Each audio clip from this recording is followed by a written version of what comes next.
Bom, muito bem. A pergunta que você me faz: como eu analiso o governo Lula nesses 4 primeiros meses de mandato?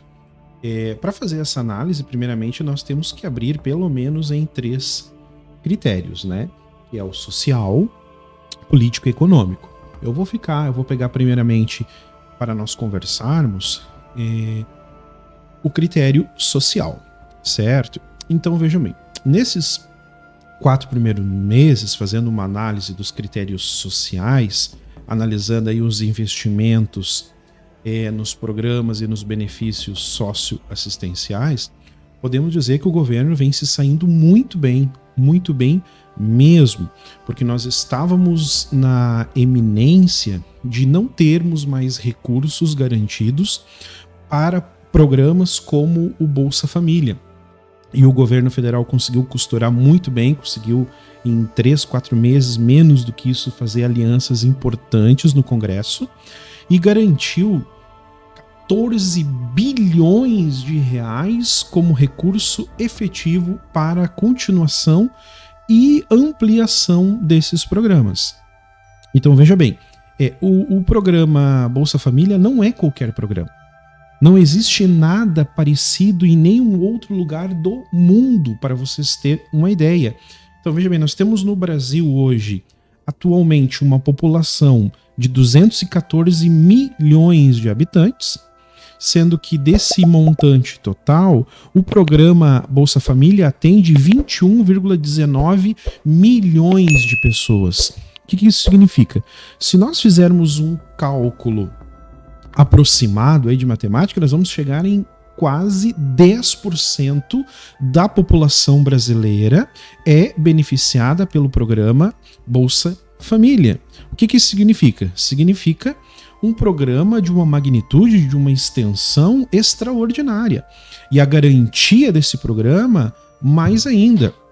Então, diga-se de passagem que são programas que foram criados e fomentados pela esquerda brasileira, por partidos progressistas, que têm esse compromisso, que têm essa preocupação com o social, com as minorias, com os pobres, com os desassistidos.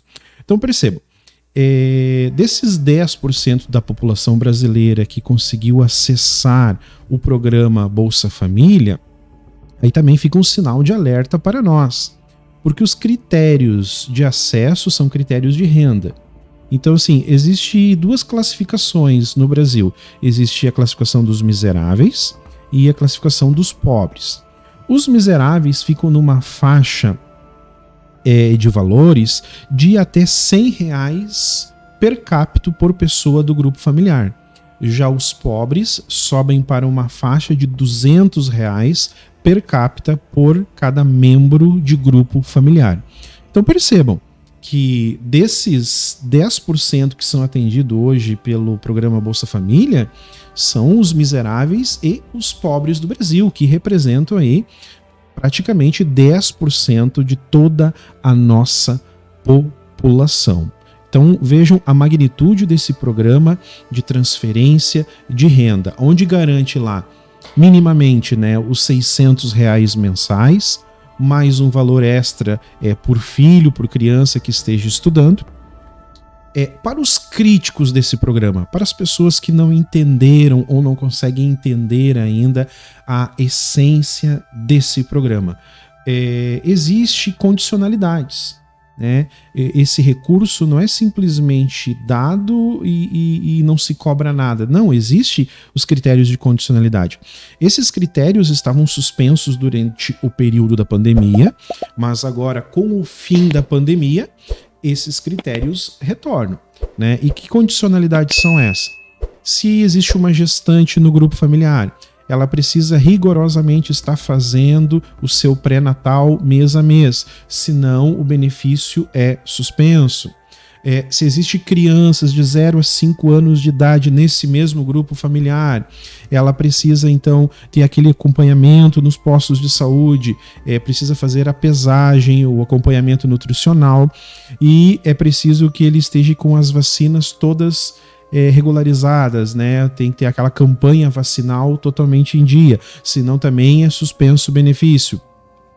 Para os adolescentes de 6, as crianças, jovens e adolescentes de 6 a 15 anos, precisam ter no mínimo 85% de frequência escolar, senão o benefício é suspenso.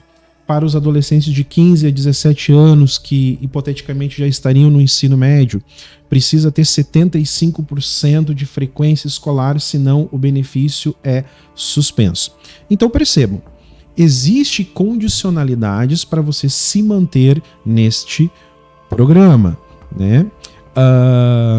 Mas o que a gente escuta muito na política de assistência social são as pessoas chegando e fazendo aquele comentário, aquela fala. Ah, mas fulano, cicrano recebem o Bolsa Família e eles têm renda informal. Cicrano recebe o Bolsa Família e não deveria ter esse direito. O que a gente orienta a todos? Bom, temos que fazer a denúncia, né? Porque o controle social, ele é feito por mim, por você, por cada um de nós. O controle social também é feito pela sociedade civil de uma forma em geral. Então existe hoje o portal de transparência, onde você entra lá, portal de transparência do governo federal, você consulta por cidade todos os beneficiários do programa Bolsa Família na sua cidade.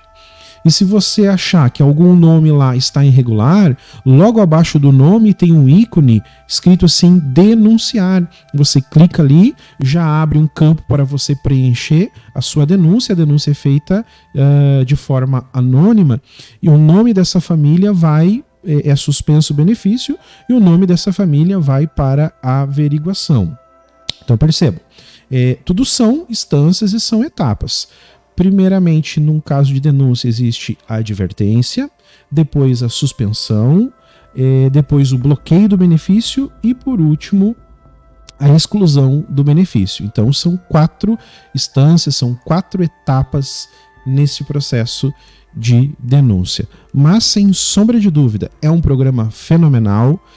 Os mecanismos de controle, os mecanismos estão aí, existem. Nós, enquanto sociedade civil, devemos utilizar mais desses mecanismos de controle e fomentar cada vez mais políticas como essa.